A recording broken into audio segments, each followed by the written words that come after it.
Hello everybody and welcome to another edition of Magic Mike's, proudly sponsored by Manapool. Manapool.com is a fast-growing marketplace for Magic the Gathering that makes buying and selling cards easy. Their optimizer helps you get the best value when buying cards, and the team is focused on making it a great experience whether you're looking to buy a whole commander deck or selling off some extra cards. Use the promo manapool.com/promo/magicmikes to get 5,000 mana. That's $5 for free while supplies last.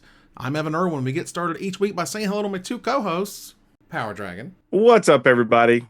I have a very blank calendar right now for the first time in forever, which is great. But we have Vegas coming up, so got to get ready for Command Fest. That is a big old show. The internet's Ruben Bressler. Hey, everybody! This is the first time I'm doing this intro. I just had my birthday on Monday, so Happy birthday! I've only got like 363 days left in my 30s, and so my old bones ache. You'll miss them.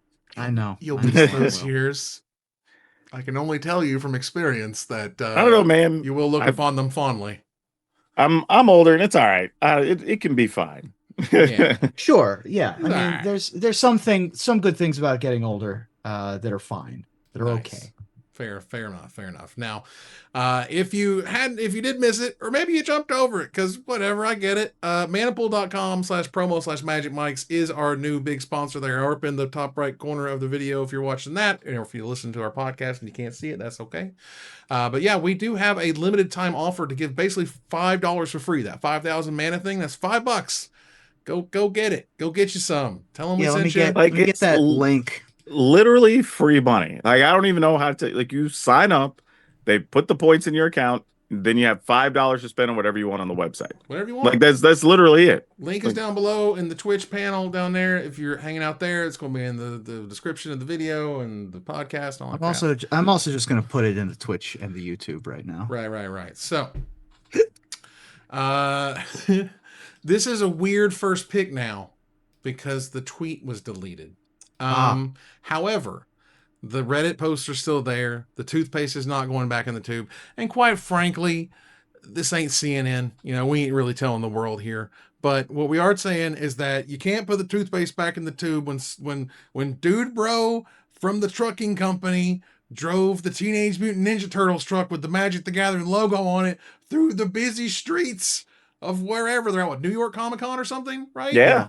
New York Comic Con. Right. So it makes sense.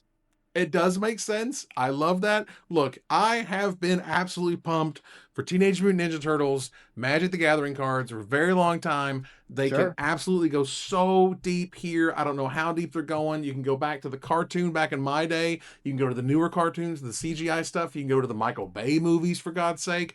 I can imagine they're probably going to keep it more kind of classic TMNT. Yeah, it's probably going to be more cartoon stuff because I believe they have the Nickelodeon license to it, not the movie studio licenses. Right, not the Paramount, whatever one. Yeah. There's a link to Amy the Amazonian's Blue Sky post that has the photo if you want it. Right. And again, this is going to be officially announced this weekend, so Sure. We're not preempting much.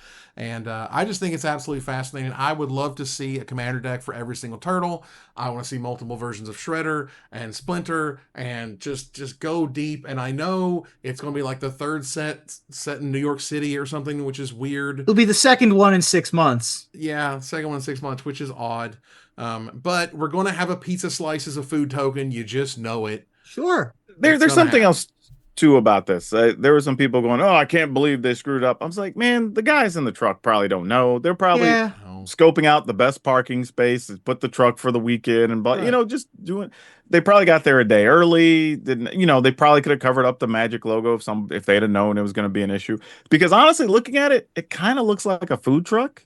Yeah, so it looks like a pizza truck. They might just be serving pizza out of it and be at the New York City Comic Con as part of a promotion. Right. So like stuff like that happens. It's when you wonder why companies don't tell a lot of people things and they hold stuff close to the vest and they have these crazy NDAs, it's because of stuff like this, right? Like you start involving more companies and more people, and sometimes just accidents happen. Right. Yeah. Joe Bob didn't know he wasn't supposed to drive the truck out to the Comic-Con thing till, Friday morning or Saturday morning or whatever. Yes.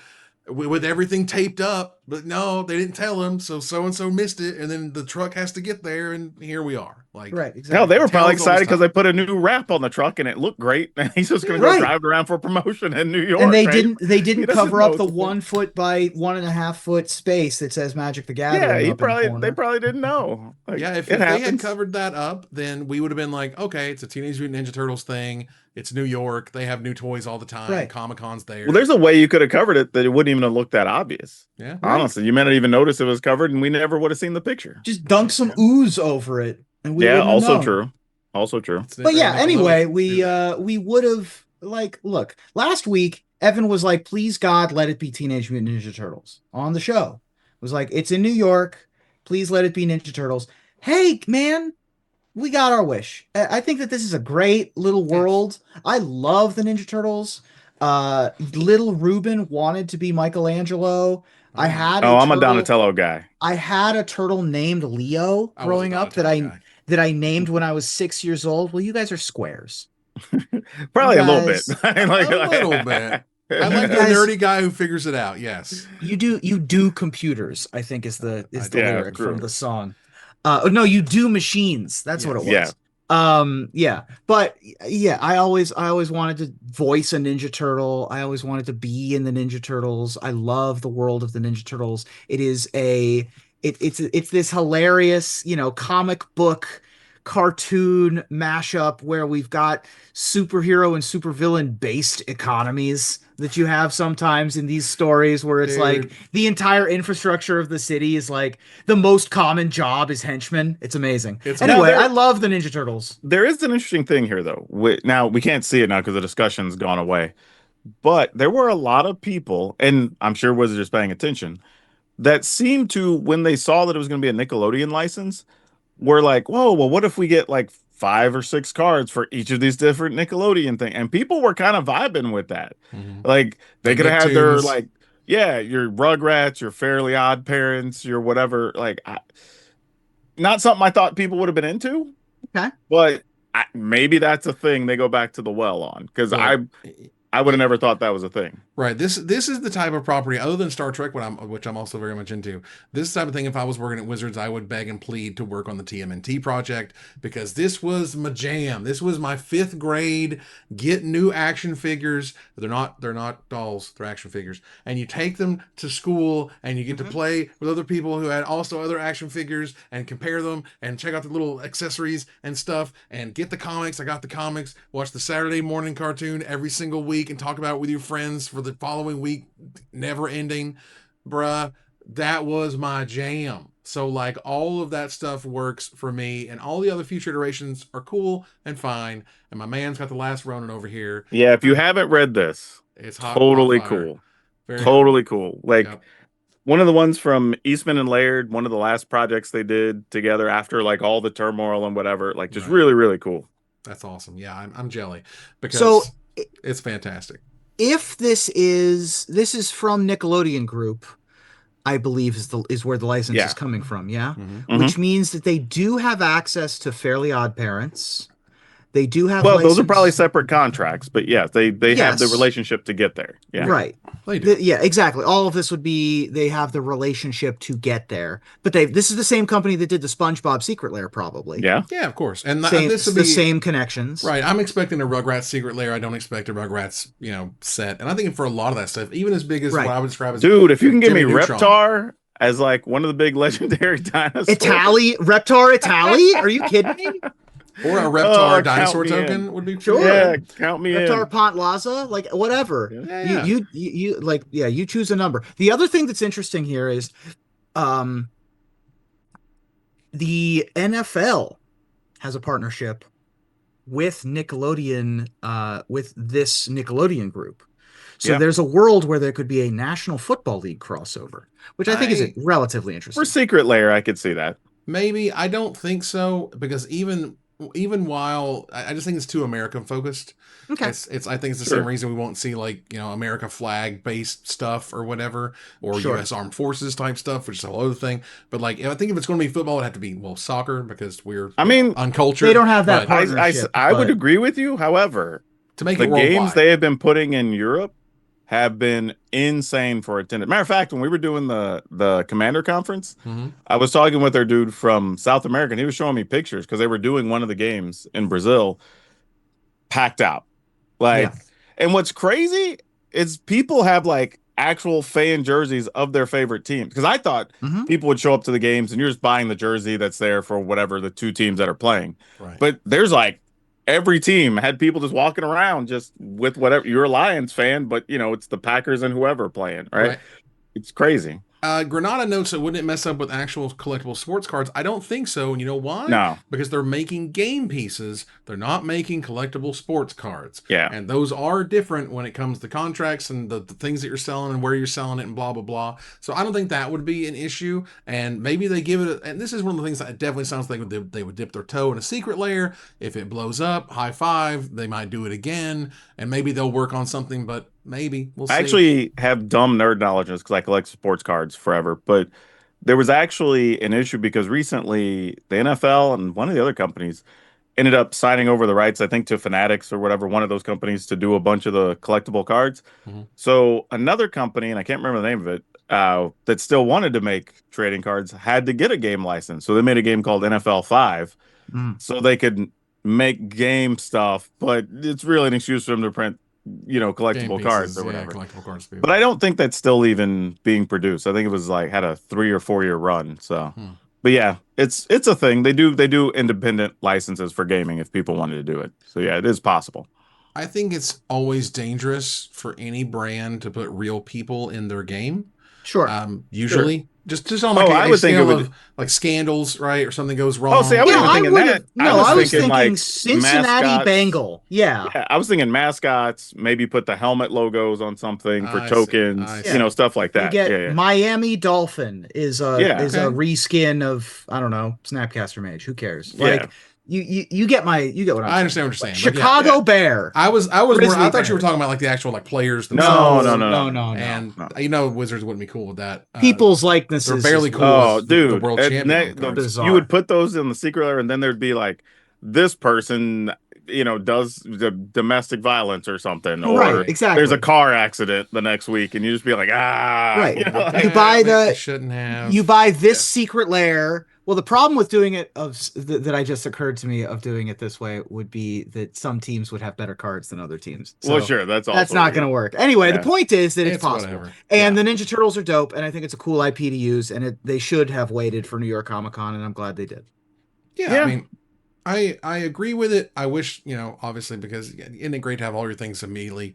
But sure, it makes more sense that way. It's a New York City set, another New York City set, which is a little strange. Yeah, it took us 18 years to go back to Laurel. Though to be fair, to go back to New York.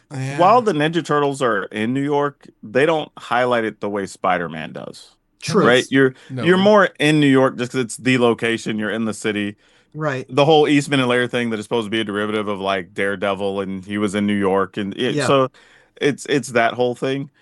But yeah, I don't know. I think it'll be fine. And like you said, there's a lot of characters that everybody already knows that you can deep dive on. So, like, tons of weapons and equipment and different things if you want it. Oh, 100%. Like, you can get the nunchucks going to be out there, the sword, the bow, like the sai, like, you know, it's going to be all, at least I hope so. My God, if you're not going to jump in with both feet, what are we doing? You know, I'm hoping for partner commanders Bebop and Rocksteady. Like, there's good stuff to be honest. That'd be sweet. So good. The Ooze is going to be the collector card. Right. Probably. And so, that big pink guy was the big pink guy on the brain was there. Krang? Yeah, Krang could be. Yeah. Krang is dope as hell. And the giant like thing with the eye on top, that super mega machine thing. That was awesome. Whose name I can't remember either. I forget that one. But it was dope. And my buddy had the actual toy, and I was so jealous because it was like the whole thing, something dome, something like that. But also, does one of them manage to get ninjutsu since they actually are ninjas? Oh, sure. They're all. The Technodrome. Thank you, TAC. Yeah. Technodrome was sick. Yes, they should. Yeah, I mean, they should all have ninjutsu, right? Yeah. And maybe Splinter can have training, and that, you know. Yeah. At least one of them has ninjutsu, and another one has bushido, and you know, right? And you know, someone noted April O'Neil has investigate. Yeah, we were talking about just thinking about the football players, and someone said Doctor Who and Star Trek are playing a dangerous game like that. I don't think so, because those are characters. You know what I mean? Sure. Those aren't. They don't. Yeah, they don't put Patrick Stewart on a card. They put Jean-Luc Picard on a card. Sure. And if someone does something bad, which has definitely happened, they just this is for the character on the show, and then just eschew the rest. I'm going to talk about it. Right. Yeah, that's a whole different thing. I mean, imagine if we'd have done this before, and then you have the Michael Vick incident, a month later, and then we wouldn't. Yeah, it would be awkward and that'd just be crazy. No one needs that in our lives. But let's move on here. Out of the first pick to gather the Townsfolk, thanks to our co-sponsor Mana Traders.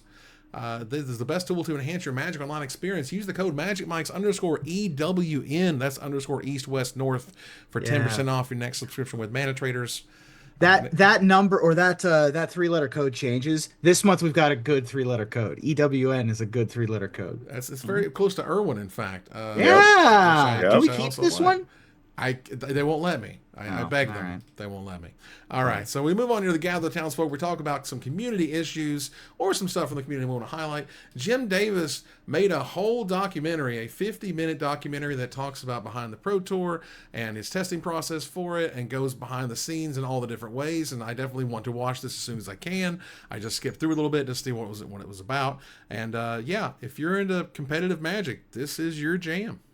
Yeah, no spoilers, but there's two kind of big things with the one that it took them I think nearly half a year to get it finally out and about, because they were editing it, and then his editor left to work with somebody else, and it was a whole thing, and so it was like a labor of love to finally get this out there, which is cool. Nice. And then he kind of talks about how, after this event, I'm kind of off the tour. And coincidentally, he just won an event to get back on the tour at the last. So it went so long that you get to the thing and it's like, and I'm not on the tour anymore. Yeah. Oh, psych, I actually am now. That was so funny. At Atlanta, we were sitting in an event that Jim Davis was ostensibly hosting that was a draft, a Final Fantasy draft. And I think he was calling it his Bronze to Mythic draft or whatever. Bronze to Mythic draft, which was sort of arena themed, of once you get to 6 wins, you're Mythic, which was very cool and fun. But then he was late, and everyone was like, why is he late? Is he all right? And it's no, he's in the finals of the PTQ. Yeah. On the other side of the room, which was hilarious. Everyone started laughing as soon as of course he is. Of course that's what's happening. Because I think he said the way they did that at the event was, when you won so many, and then everybody who won 6 matches or whatever got put into little pods, and then the winners of each pod automatically qualified, and then they played for the final prizes or whatever, which was kind of cool. So good for him finding a way back on. Yeah, that's awesome. And I was looking for him in the event. Unfortunately, I didn't find him at the time, but he's a busy man. But either way, he made a really cool piece of content, and you guys should go check it out, because Lord, it was a labor. When you got documentaries are no joke. Very well edited, I have to admit. It was worth the time. You could tell when people go, what's taking so long or whatever. When you see it, the production on it's pretty high. I mean, considering they probably didn't have that huge of a budget, it looks really good. Well, very also, nice. As it pertains to creating documentaries, if you wanted to make a 1-hour documentary, how much film do you think that you would want? Oh yeah, you need a lot of footage. This is the factoid I learned in film school. How much film do you think you need for a documentary for 1 hour? 1 hour, I would say at least. I mean, I think at the bare minimum 10 hours, but more than likely more. At a professional level, you need a lot more. For me personally, I could probably do it with about 24 to 26 hours worth of footage. Per an hour? Yeah, that's about right. It's 50 to 100. For a if you see a documentary in theaters or nominated for an Academy Award, every hour is about 100 hours of footage.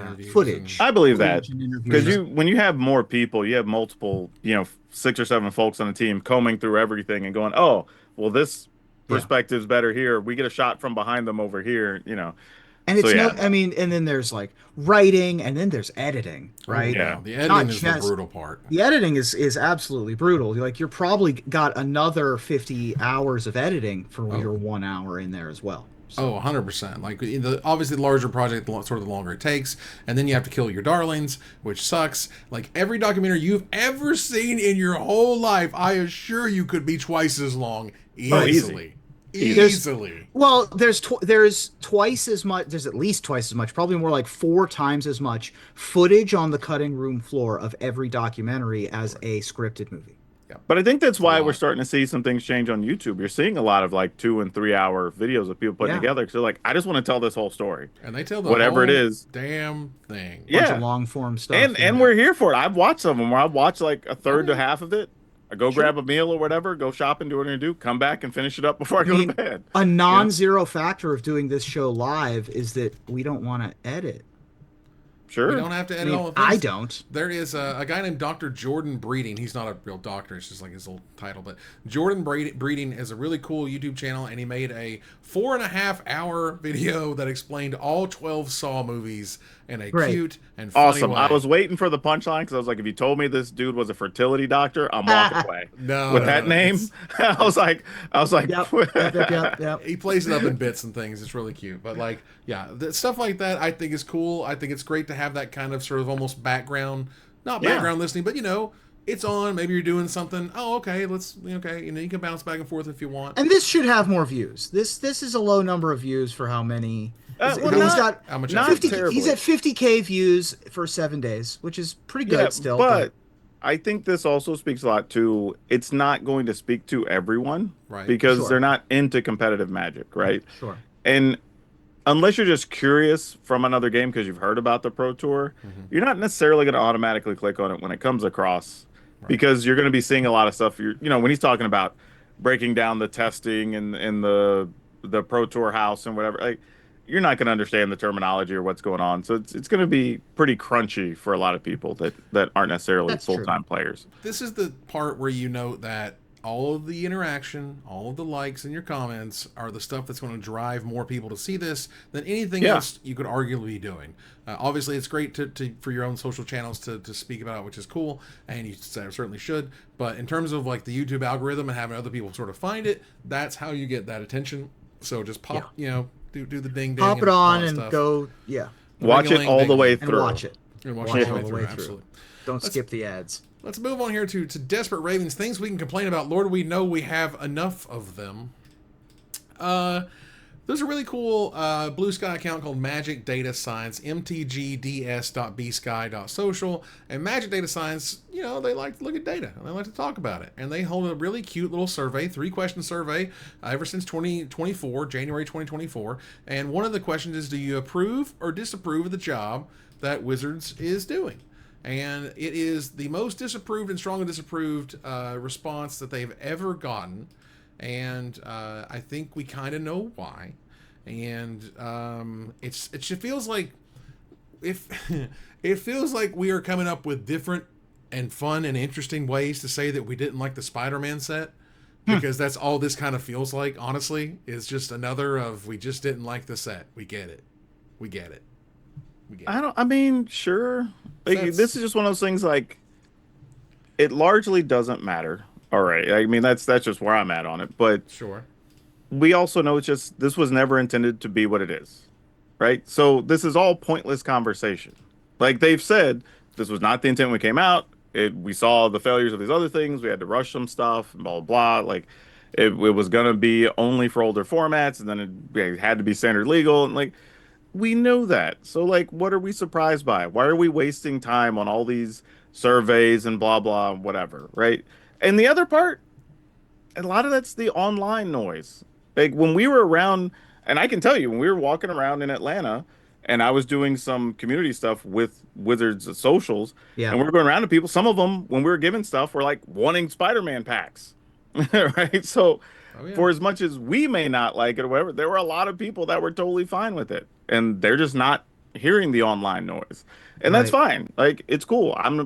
Obviously, with all the stuff around it, it obviously was laden with problems compared to the regular set. But we got spoiled because we were eating good. Right. I mean, we came off 3-4 bangers. We had like Tarkir, then we had Final Fantasy, then we had Edge of Eternities, and like just killing it. So like anything that wasn't at least like we'll say a 7-ish was probably going to be looked at pretty badly. Sure. Like, I also think this just clocked in at like a 3 is the problem. There is also something to be said for, I mean, on obviously the professional side of things is not the barometer of this, but we were advertised Edge of Eternity's Pro Tour. Right. And there was very little in the way of Edge of Eternity's marketing and advertising during the stream at Atlanta and in the weeks prior. It was mostly Spider-Man leading up to Pro Tour Edge of Eternities. So the never-ending spoiler season eating its own tail situation is a problem. The hype for Spider-Man the hype for Edge of Eternities was preempted by Spider-Man. The hype for Spider-Man will be preempted by Avatar. The hype for Avatar. Oh, it's not going to be preempted. It's already done. Right. So, like, for Avatar. So you're gonna have strikes and gutters. You're gonna have ups and downs. You got to throw some balls to go with the strikes every once in a while. And Spider-Man in general appears to have been a ball, whereas Avatar is looking like maybe it will be a strike. And Edge of Eternities for the lifers, for the folks who love the IP, worked against all odds. The space set, people were like, cool, we get space fantasy, we're on board. Right. And also in hindsight, very good placement for them because it kind of like primes us for some Star Trek, right? Sure. Like we're gonna do this, like we're gonna put the station ability in here and talk about planets, and we're gonna see how this goes over to figure out our messaging, and then like, oh, everybody loved it. Never mind, we're fine. When spaceships could be your champion or you be your commander, like right. Furby had a larger presence in Atlanta than Edge of Eternities did, which was unfortunate. But again, if they didn't have to change everything for Spider-Man, then we probably wouldn't have had as much Spider-Man promotion. Right? It would have just been its thing that's going to be whatever we called the 7 card packs or whatever those things were. Yeah. It would have it would have been those, and we'd have just been talking about Edge of Eternities, and it'd have been fine. Yeah, here's the problem. The thing is that, the Assassin's Creed set could have very well been a very bad set. I don't know. No one really knows because it was just there for singles. It was just there to sell packs to people who like Assassin's Creed and singles for people who like Assassin's Creed cards that could work in their decks. Awesome. I don't care. I don't have to pay attention to any of it. When Spider-Man is a standard set, I have to pay attention to it if I care about standard, and the set sucks. I'm sorry. It's one of the worst in years. Whatever. It happens. Strikes and gutters, whatever, gives a crap. But this weird sentiment, because it's the internet and we have these echo chambers, they won't shut up, and you're just like, oh god, everything sucks now. I can only imagine how like nerve-wracking it must be to work at Wizards, knowing that you are working on products years in the future that are so cool and super awesome, and this one thing doesn't work, and it's like, could y'all just chill the hell out for 2 seconds, because we're gonna have a really cool Avatar set and a really awesome lore one set, and y'all are gonna shut up and never say anything else bad about it. Like, just wait 3 weeks. We'll be talking about Avatar and all the good stuff, and then nobody's gonna care. They're just not. Nobody wants to admit that. It's like, oh no, this is the worst. We're not gonna. And like we talked about in the pre-show, like people were saying the same thing about Karlov Manor. People were saying the same thing about Ether Drift. Right? Like, we don't even care. Like, the next big set comes out, everybody's excited, nobody cares. Like, that's how I realized Magic gamers, right? We've always been this way. Yeah. I just realized how I know that this set was bad. At least to us. How's that? We forgot to do a top 10 for Spider-Man. Oh god. No, I don't think we forgot. We had something else where we just couldn't fit it in. We couldn't. I think we didn't or something, but we didn't do a top 10. Yeah, I think we mentioned it and then just decided not to do it. Yeah, it's a very small set. Yeah, we would have also had a bunch of the same cards anyway. Right. What, 100 cards or something? Like, I don't know how big it was. I think it is very apparent why we don't like the set. I think it's apparent why everyone is pissed off about it and everyone feels bad about it, and we're just going to move on with our lives and it'll be okay. That's all. I think this is me just ranting here, but this is the type of stuff of why when people complain about the internet and people complain why they don't get to see more of the cool stuff they'd like to see or see more stuff come across their feed, is because y'all waste too much damn time on stuff like this. That don't matter. Yeah, it literally doesn't matter. We already know the sentiment. We're wasting time doing these surveys. Y'all are just having the same conversation for the 20th time. So that's what's going to keep coming across your feed. And we should. You're telling every algorithm in the world, this is what you want. Every time But somebody puts a YouTube we're video not on it, helping. you're watching it. Yeah, exactly. You got to stop clicking the I debated 20 people with a different opinion. You got to exactly. stop clicking those videos. Exactly. Don't be like, don't smell something gross and go, ew, how about you smell this? That's not the way that we should be engaging with our media. We also are guilty of this. We are Right. currently piling on. So we can move on. Okay, well, let's pile on something else that's fun because it doesn't There you matter go. because it's from years and years and years ago. Mother of God, is it now? Is it 12 years ago, really? Something like that. 13 years, maybe? Uh, I don't know. It's been a while. the joke is Dragon's Dragon's Maze. Maze, and Dragon's Yeah. Maze has been a joke ever since 2013. You can now get a whole set, the whole full set for $34. You can No, get an entire a play set. Yeah, you can get 4 of everything. No, what I'm saying is you get one of for $34. You Oh, get a play yeah. set for $136. I don't. That's so funny. Like we're nearing Homeland's territory. You might even have to pay more for Homelands. I don't even know. I haven't looked. And here's the thing. We didn't have quite the social media presence as a community we had back then, right? Not But quite. No. people felt the exact same way about that set. When it came out, everybody was like, "What is this?" Like honestly, I would say honestly, the vibe was probably even worse than it was for Spider-Man. Oh, Like it was bad. people, Was bad. y'all are newer, so y'all don't know. But It was man, bad. it was real bad. And honestly, because we only had what Voice of Resurgence, I think at the time was the It was only card basically worth the only playing card. out Well, of the set. And yeah, they I made think- it that way. They changed up the and artwork the on these and the cards. lands, I Yeah, think. yeah. And Yeah. that was it. There was nothing else worth playing in the set. They put the shocks in it, right? And those fuse cards sucked.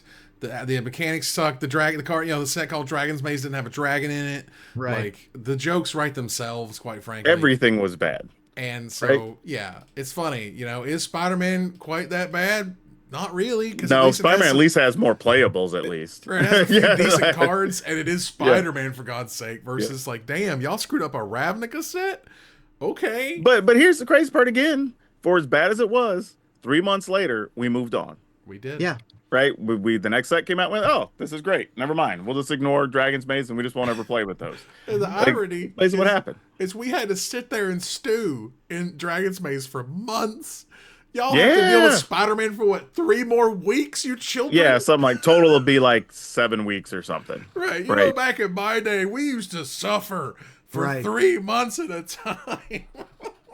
It was brutal. I'm not gonna lie. Like literally to the point that people are like, we're gonna be stuck with all this inventory. Like boxes within a month were selling below like wholesale in some place because people had so much stock they were just trying to get rid of it. Yep. And because the first couple sets sold pretty well. There was rocking, turn into Ravnica and let's do the thing or whatever. And nope, it bombed hard and no one liked it. And that was sad. All right, so Mr. Power Dragon. You put this one on the sheet, so I'll let you take this one. Tell us all about the Eternal Weekend and the hat problems and all that. Yeah, this was a weird thing because I came about it after a lot of the hype had started on Monday. Same. But there was even a petition going around, if you want to call it that, I guess, because it was very weird that they listed even the venue on there, and I'm like, what's the venue going to do? But it was weird. But anyway, there was a player, Joe Brennan, who was, my understanding, at least the way I read it, was denied the ability to play in this year's Eternal Weekend, which I think is happening this weekend. Soon, I think. But I guess there was a go-between who, what's his name? Connor Clark, I believe, was the guy who I guess he was talking to Card Titan and trying to figure out what happened.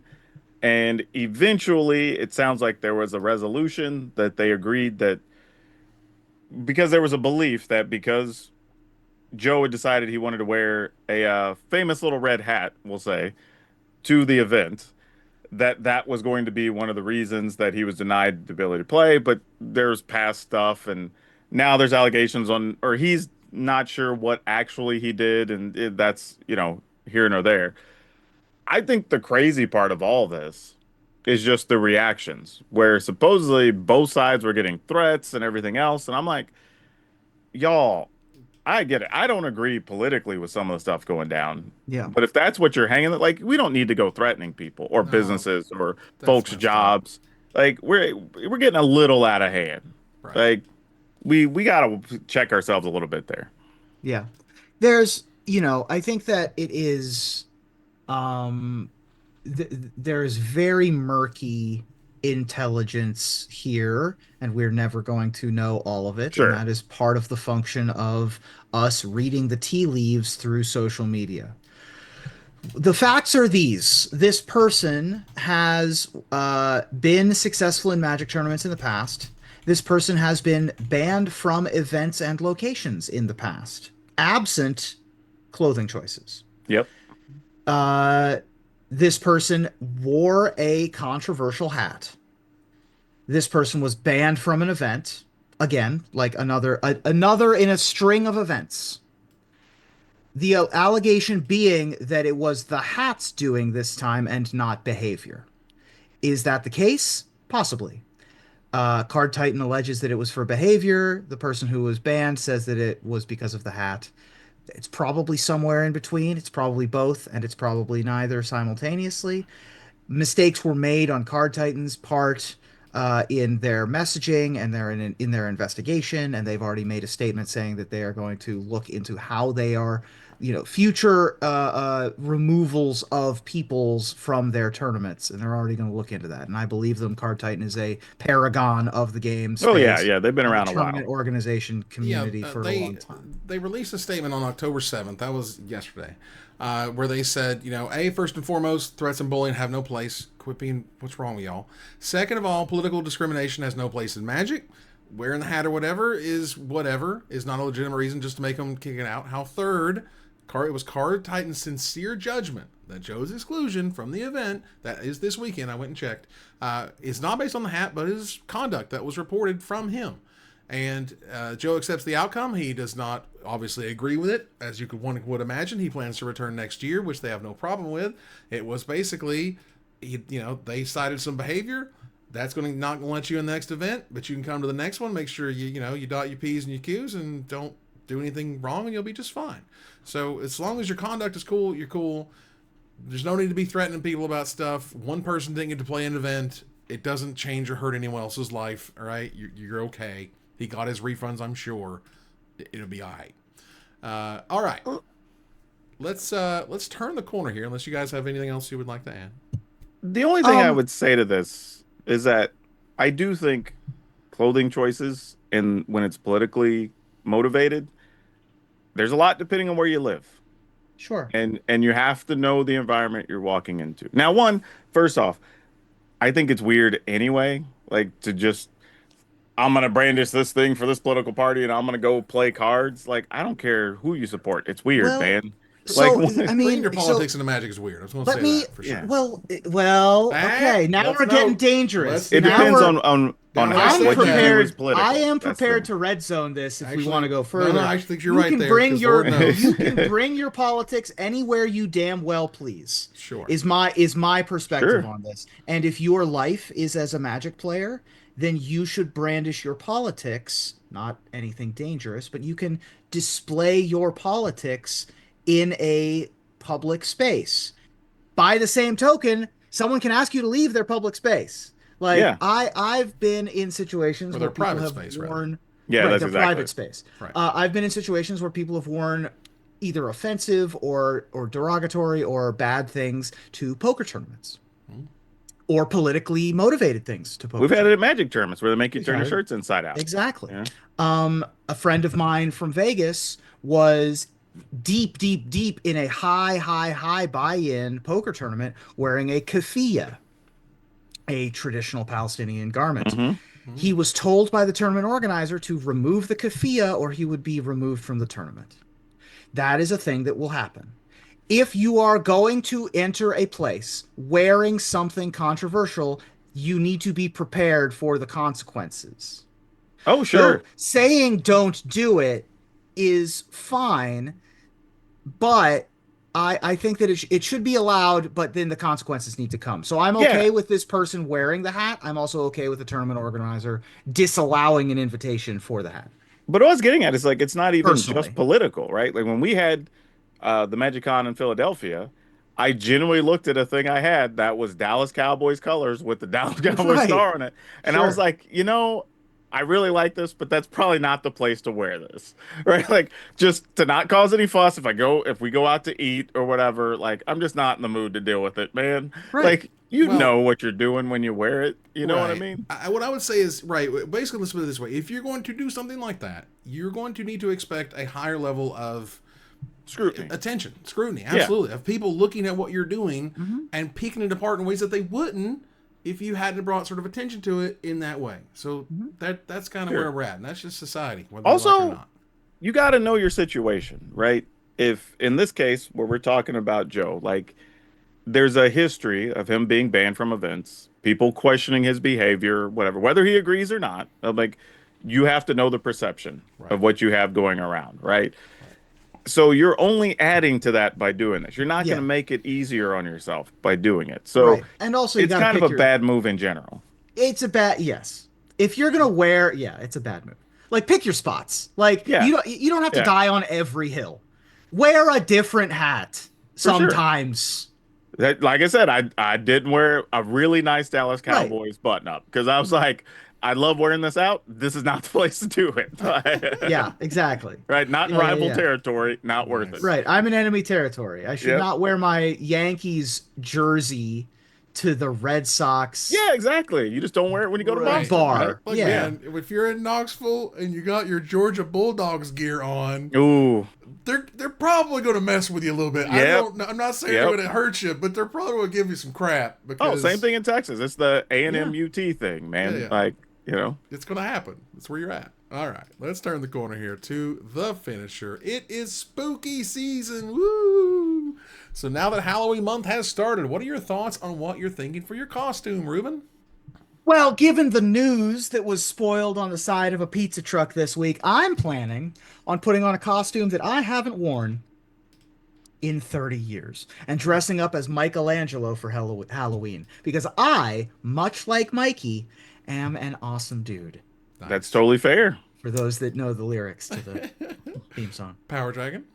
Well, with Lauren coming soon and Reality Fracture just being around the corner, I'm planning on doing a funhouse mirror reality bending version of myself. So get ready for Toughness Dragon. Oh. Horrifying. Ooh. Look, I heard a theory, by the way, about the Reality Fracture set, that they could have paired cards where one is like in universe and the second one is like a planar chaos version. Oh, cool. Pairs of each card in the set, right? That's that fun. way you could see that there's different realities, so that'd be kind of cool. Who knows? I don't know. That'd be neat. But that said, I'm loving watching Avatar for the first time, and there is one character who not only fits my vibe, but fits my energy and my style.